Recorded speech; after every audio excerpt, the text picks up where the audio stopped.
This is Pilleater. Today is September 15th, 2022. This podcast is brought to you by youtube.com/Pilleater as well as pilleater.substack.com. I'm here with co-host Carchell Payne, and we have on today is Nicky of the blog Exile in Happy Valley. Hi, Nicky. Hey, Hey, so what started your intellectual journey? Because I know that you said that you were impressed by the Pink Revolution in 2000, early 2000s Latin America. yeah, I think it all kind of started with kind of just basic punk rock rebellion. After spending over a decade in a Catholic school, I kind of stumbled over the Sex Pistols as well as Rage Against the Machine. And then from there, I kind of got into the Zapatistas, the EZLN, stuff going on in Chiapas. And then eventually later on in my teenage years, Hugo Chavez was pissing a lot of people off. And he was pissing off a lot of people that I was glad to see pissed off. So I kind of started out as kind of a vague, immature anarchist, and then kind of developed into some kind of third world socialism. Um, until I kind of became disenchanted with that kind of the experiment didn't really seem to work out very well for Venezuela, obviously. Um, and I kind of just began questioning. I mean, the goals were always the same. They remain the same. They've always been to kind of create some kind of an egalitarian society, some kind of fair, free society. But I kind of came to the conclusion that that just can't be done with the state. Every single revolution that has ever adopted the state, the Westphalian nation state, as a model has failed and has really kind of turned into what they saw place. The Soviets kind of became like the czars, the Maoists kind of became like the emperors. No matter how good or bad the intentions were, it always seemed to end up the same way. And I kind of came to the conclusion that government wasn't working. And around that same time, I was very active on the message boards on antiwar.com. When Justin Raimondo was still alive. It was a very interesting space because you had all of these people who were very different politically. You had hardcore communists, you had old right conservatives, you had a smattering of white nationalists here and there, you had libertarians and paleos, and just basically every single side of the fringe. The one thing that everybody could agree on was that the American empire was the number one problem and that it needed to be stopped. So right around the time when things started to go south in Venezuela and Bolivia was around the time that I made friends with some people that were more left libertarian. I discovered things like voluntarism and agorism, and basically the the radical libertarian approach just kind of seems like a better tactic for achieving what I was going for. It doesn't force people. People aren't, and people don't change for force. As tempting as it is, as angry as I was at so many of the people around me for not seeing what I saw when I saw the world, I realized that you can't force people to change. They have to change voluntarily. So it was around that time that I kind of began to adopt some more libertarian values. But I've always been kind of all over the place. I've always been fascinated. That's kind of how me and you became friends is that both of us were fascinated with the fringes of the left and the right, all over, just anything that was outside of the realm of normal. I mean, that's true. I consider myself a political weirdo. Like people like Ralph Nader interests me, but on the other side, I'm also interested by monarchists for some reason. Right, right. And I made friends with some people like that, like some monarchists. Monarchism makes like no sense to me. Because not only am I an anarchist, I'm also Irish Catholic. So it's like, to me, monarchy is just absolutely, I don't get it. But I met some people that were very big on that kind of thing uh, on antiwar.com, and I was surprised at how much we had in common. We both seemed to kind of disdain modernity. I think that is kind of where I formed some common ground with people on the right, is that I despise things like suburbia, box stores, commercialism. I generally see the direction that society has gone in since the agricultural revolution as being kind of a state of devolution. That while technology has kind of outpaced us, at the same time, it's allowed us to kind of become lazy and as a society. I And mean, that was something that a lot of people on the right seem to understand better than a lot of the people I knew on the left. That used to be like very common. I grew up reading people from like the new left, people like Herbert Marcuse and Ivan Illich, and just a lot of people that were, Wilhelm Reich, people that were very resistant towards modernity, towards mass media, towards bigness. And somewhere along the line, the left just kind of seems to have forgotten that. So I mean I found it very interesting how much I could find in common with people that I had kind of grown up despising, and it kind of made me rethink everything. I mean, yeah, like I feel you when you say, you don't really like modernity. Like, there was that article you did called Nintendo something, like, Yeah, and like, yeah, I can understand that. Like, I don't like modern day times. Like, for some reason, like whenever I see like an episode of Lizzie McGuire, I get real nostalgic. Like, yeah, I think that that's pretty common with a lot of people, that when they were younger, things made more sense. And a lot of people chalk that up as just being part of aging. But to be honest, I think that people do kind of inherently realize that we are going too fast. And I think that's why nostalgia is so, it seems to become more and more popular. yeah, I yeah, think it's because because, like I grew up watching shows like Mission Hill and MTV Downtown and Clone High, Degrassi, yeah, stuff like that. Like we're talking yeah, about late '90s, real early 2000s, like before like the Iraq and Afghanistan war. Like if you want a good snapshot of like late '90s, early 2000s America, watch the first season of Lizzie McGuire, or watch it, you know, all the episodes of Mission Hill. yeah. Yeah, Mission Hill's interesting because they kind of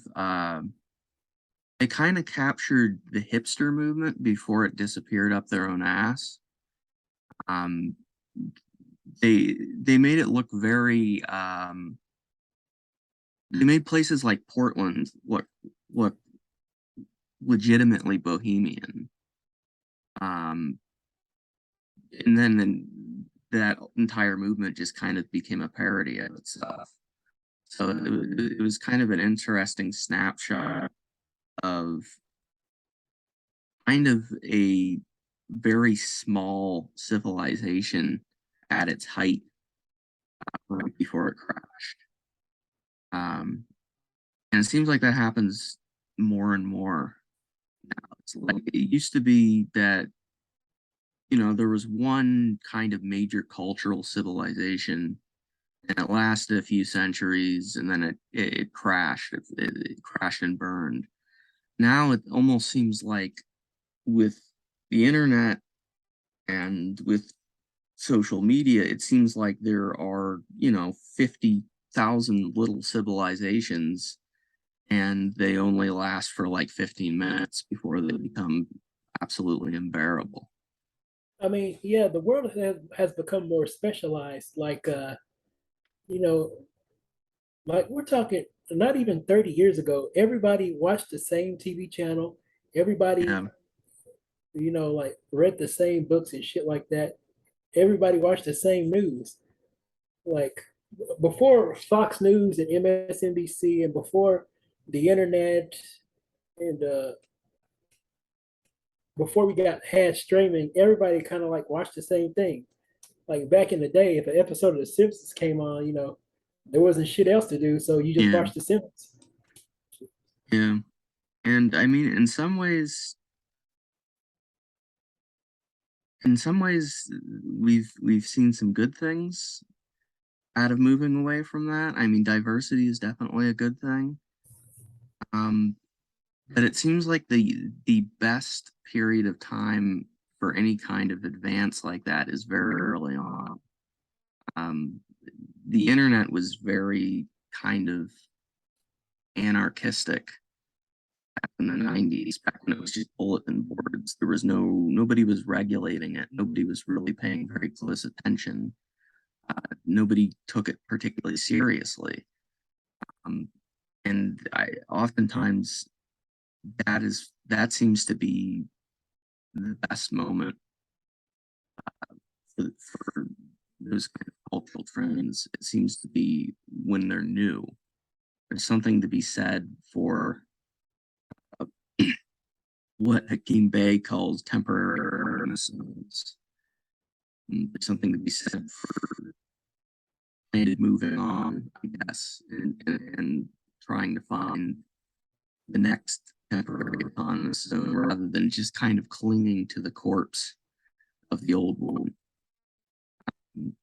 I would love to go back to, for me, it was the mid 90s. I would love to go back to zines and college radio and a lot of that stuff. Um, Well, because I'm younger than you, for me, it would be like the early 2000s. Like yeah, I we're think talking like Lizzie McGuire and yeah, Recess and Tamagotchi toys and stuff like that. there seems to be like a 5-year difference there, maybe. Well, I I'm the 27, so I'm not sure how old you are. I'm 34. And I So yeah, like that's like 7 years. Yeah.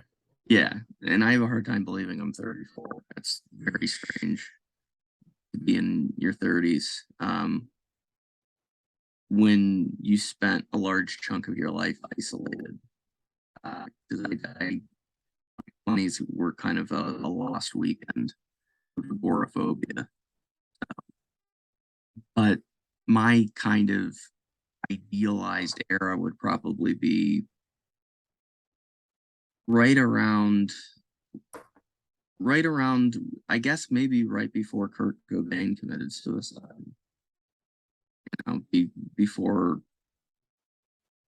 Before everything became overly commercialized. Um, For me, it would have to be if I would use a cutoff date. For me, it would have to be before. Um, let's see, it would have to be before Dexter's Laboratory got can before the last season of Dexter's Laboratory. Yeah, that sounds about right. what year was that? I think the last season of Dexter's Laboratory was either 03 or 04, somewhere around that time period. Yeah, yeah. Things seem to shift pretty violently around the time of the Iraq War in a lot of ways. 9/11 was kind of a benchmark. That's kind of that late 90s, early 2000s kind of there's a degree of innocence there that seemed to kind of shatter with the World Trade Towers. I was in middle school at the time, and I don't have a lot of fond memories of middle school, so that's probably why I don't look back to that time with a great deal of positivity. To me, it's the kind of early mid-90s. You know, it's more of Pete and Pete, and what else was there? Oh, and all that. Yeah, that kind of thing. Yeah, man, it's sad what happened to Kale. I mean, Keenan's doing okay, but Kale kind of fell off. Yeah, I'm in some ways though. Cal still has his dignity at least. Uh, Keenan's kind of just been absorbed by the blob, the kind of the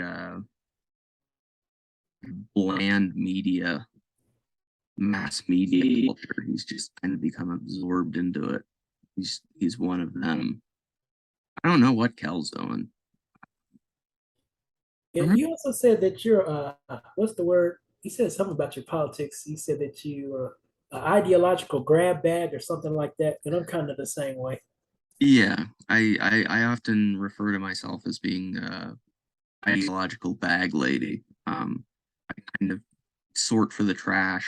I find something I like, I pick it up, and I leave the rest of it behind.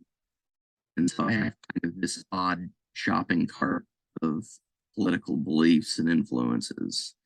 So, Yeah, that's like me too. Like, oh, I like Ralph Nader and Pat Buchanan and who else do I like? I think Perone did some okay things and some shitty things. And not all monarchs were bad. Like I think Catherine the Great was okay sometimes. I mean, that's kind of the problem with monarchies. They're like any other state. They're only as good as the guy who's currently in charge.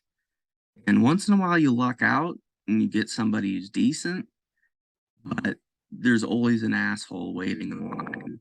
So it's kind of my view that allowing that kind of power to exist is too dangerous. It's like the nuclear bomb. It's hard to uncreate, um, but I'll be caught trying because it seems like it's like leaving a machine gun on a playground. You know, most of the kids are probably not going to pull the trigger, but you're going to get one motherfucker who's going to pick that thing up and just fire it. It's just it's just better if it doesn't exist. Um, Not that I support gun control in any way, shape, or form, but I recall actually, back in high school, I would like websites like Church of Euthanasia, like by Chris Corda, where he would just yeah, be creating, and that reminds me of this kind of pre-YouTube 2005 era of just finding interesting things on the internet, like this one what asexuality website in Russia about abstain from all sex, and now yeah, somehow 10 years later, oh, now it's incel, and that's supposedly bad. But it seems like the internet was a golden age of fringe and interesting culture in the early 2000s, and people took it with sincerity. And now today, it feels like with the post influence of Tumblr and all that, it seems like a dime a dozen where you'll have a Twitter account jokingly saying, "Oh, this emo fascists are in," or something. And it seems to be a novelty rather than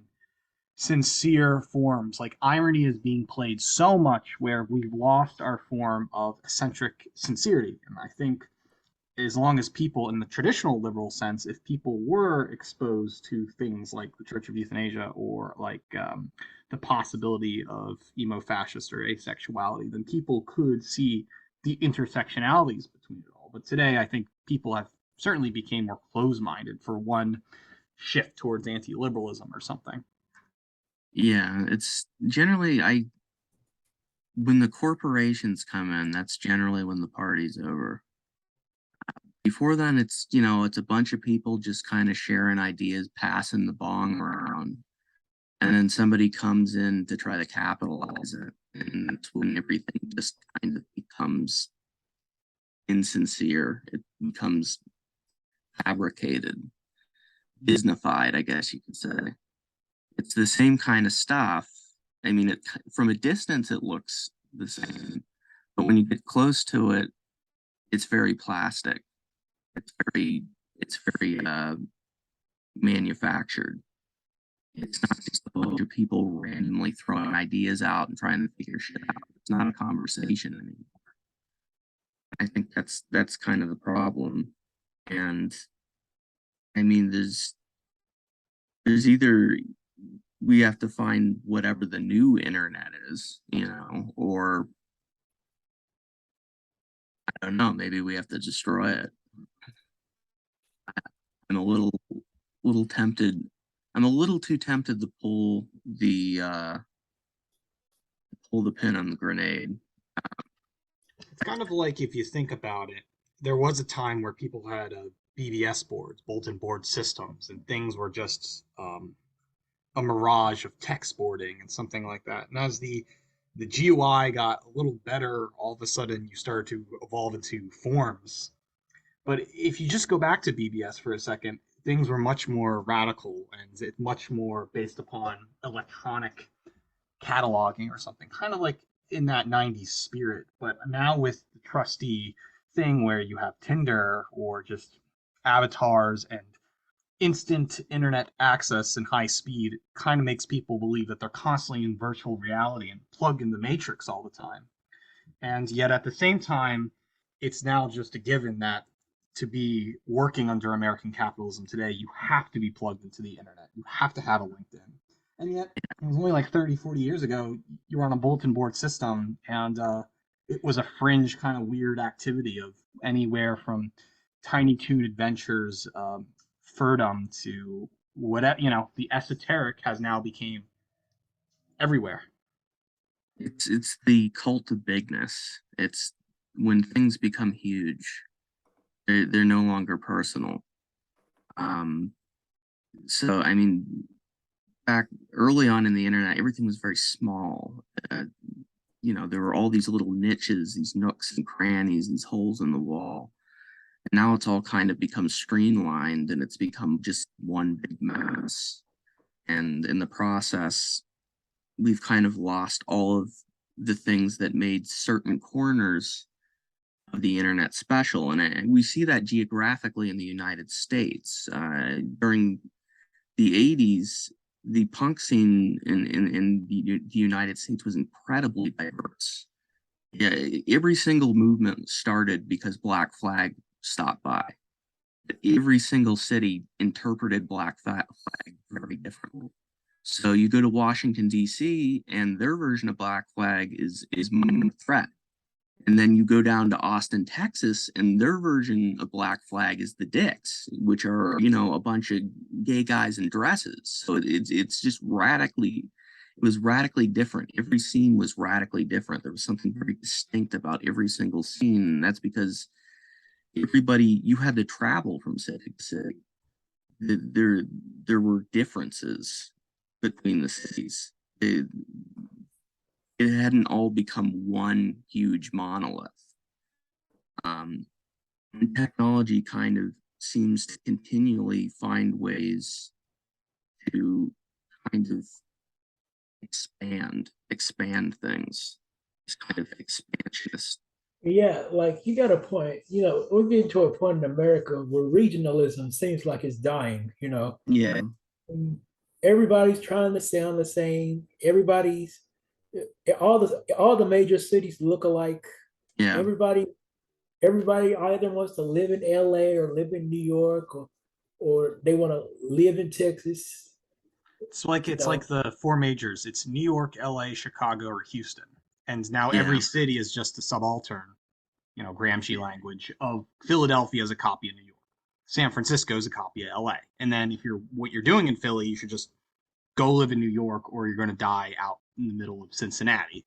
And there's no way you can use that kind of regionalism anymore. Even if you stay in Cincinnati, it's just you're fighting an uphill battle. I really think that has to do with the kind of global capitalist collapse in America. It has a good and a bad. And I think while it is destroying regionalism, and like you were saying, about how, traveling to Illinois was a special experience. Now it's not. It feels like middle of nowhere. But I think with that, all the wealth is being centralized in these expensive cities, and it's just going to happen where it'll just collapse. And then Yeah. people just can't go to those cities anymore. And I think we might be experiencing post COVID where you have the mommy and daddy trust fund kids from Iowa going to New York City, only then to be disappointed going back, possibly. Yeah. I don't know. So I Yeah, think I'll let you finish. I think in an era of collapse, there is a great deal of opportunity. And I think that we're coming up to a period of time in which things could get really bad, but we also may have the opportunity to do some really interesting things too. And it's not going to be sunshine and rainbows. I mean, it's kind of like what happened with the Soviet Union. Russia got really, really fucked up, but at the same time, there were all of these opportunities to kind of do something completely bizarre and new and different. I think that a lot of those opportunities got missed, unfortunately, but you saw glimpses of it. I remember when I used to read the Exile, you saw glimpses of these subcultures kind of bubbling in post-Soviet Russia. So I think that we may have a brief period of time opportunity, and it's going to be very short. But I think that if people kind of prepare themselves to not hold on to the old society and to try to create something new, to dare, I think that we could be approaching an opportunity to do some really interesting things in the very near future. Because a lot of stuff is falling down. That's my hope, at least.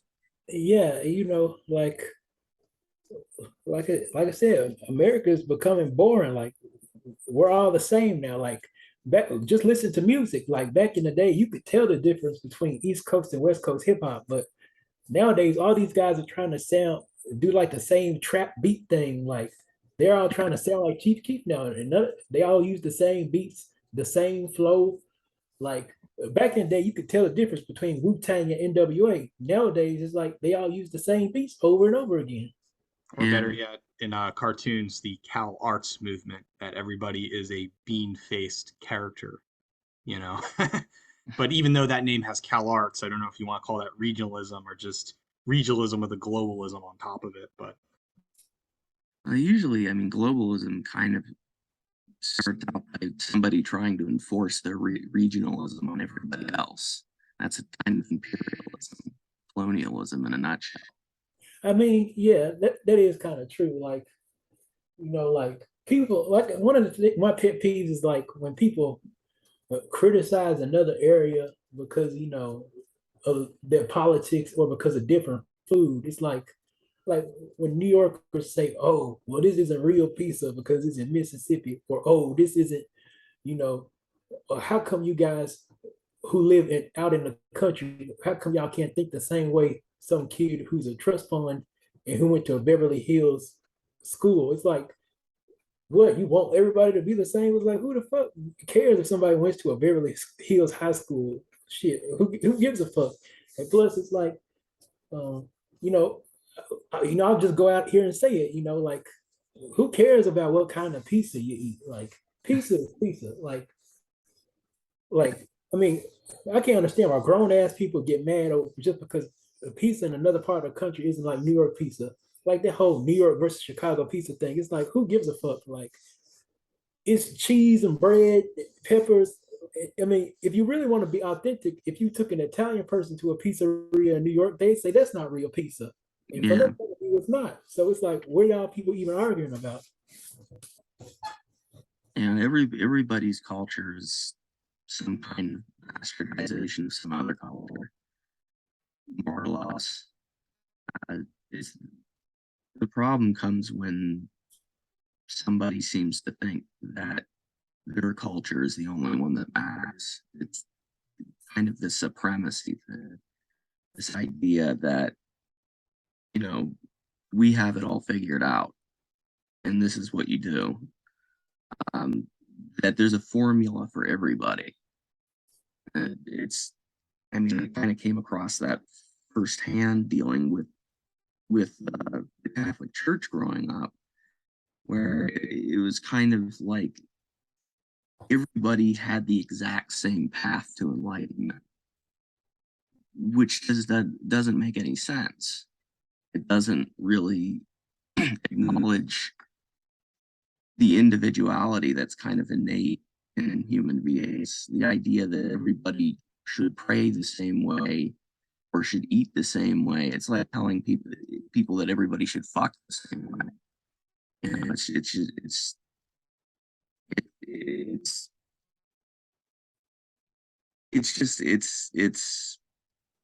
I don't know what the word I'm looking for. It's stupid. That's not the word I'm looking for, but that's the easiest one that I can grab. Yeah, you know, like you're right. This society, like it's probably going to experience like some serious pressure soon. Like it can't keep going on the way it's been going on. Like people are too atomized, too angry. You know, the jobs aren't as good as they used to be. People are isolated from one another. It's like, I mean, human beings can only take so much, man. It's like something's going to give eventually. I don't know what's going to happen. Maybe it's going to happen a year from I now think or maybe 20 years from now, but who knows? Like I think it's happening right now. I mean, you see all these kids walk into box stores with machine guns and just shooting places up. To me, that, you know, and nobody knows why. Nobody can, you know, they can all blame one person or another, but at the end of the day, nobody really knows why crime is out of control. Nobody really knows why people are fentanyl, for example. People want to blame that on the border, on China, on whatever. The reality is that junkies are looking for something to obliterate themselves with. Heroin is not enough anymore. There are people who are literally searching out that specific drug because it kills people. Human beings, I think, in a lot of ways, we've become hypnotized from realizing how severe things are. But subconsciously, I think human beings know. And that's why we have so many people that are depressed, so many people that are committing suicide, so many people that are committing crimes. We're seeing just this kind of steep uptick in really antisocial behavior. And I think it's, even though people have been they've been kind of cultured to view technology and the internet and social media and smartphones, all these things as being just kind of normal. I think subconsciously we know it's not, that something's wrong. And because we cannot, because we people have kind of been coached not to actually think these problems out, they just react. And when you get an entire populace of reactionary people, you know, you not only get crime waves, you know, and addiction, you also get a political system in which it just seems like it's oligarch on oligarch violence. You know, it's whether whether it's the raid at Mar-a-Lago or the raid at Capitol Hill. You know, it's either way, they're even the wealthy people, the people that are supposed to be in charge, are tearing each other apart. And so, I mean, I think that we're rapidly approaching some kind of collapse. I don't know how bad it gets before it becomes undeniable. And that's kind of the thing that makes society right now unique, is that people have really, really been hypnotized in a way that they never have before. And that's the thing that makes it dangerous, is that I'm afraid that human beings have been conditioned not to realize that the stove is hot. So I'm a little bit afraid that people aren't going to realize that things are really fucked up until it's irreversible. That's kind of my biggest fear, is that we are going to just continue to destroy ourselves and each other, and not kind of put it together that maybe this way of life is not what human beings, what anybody should be existing in. That maybe we need to take a step back and kind of rethink things. I always kind of like the way that the Amish view technology. I think they go to extreme with it naturally, but it's a common misconception that Amish people just said, okay, we're going to stop advancing in 1850, whatever. Reality is, every single Amish community, whenever a new technology comes out, they hold a town meeting and they ask themselves, okay, is this going to be beneficial to our community? Should we take a step forward? They take an inventory. They take a moral inventory and kind of decide whether or not, okay, is this really an advancement? Is this really putting us forward, or is this a step backwards? And even though a lot of it is kind of poisoned by superstition and puritanical religious thinking, I think that approach is very wise. And I think that approach is why the Amish have been able to exist relatively untouched, while the rest of us continue to kind of destroy ourselves and each other. I think they have the upper hand in a way there. I think people could learn a lot from that. We've reached the end of the podcast. I'd like to thank Nicky for being on. And Nicky, is there anything else you'd like to share, or where you blog, or any future projects you may have?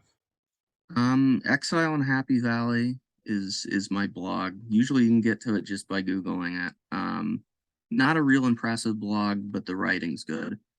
I'm also on Counterpunch on most weekends, and I'm usually on Attack the System as well, which I'm a contributing editor. Nicky, it's nice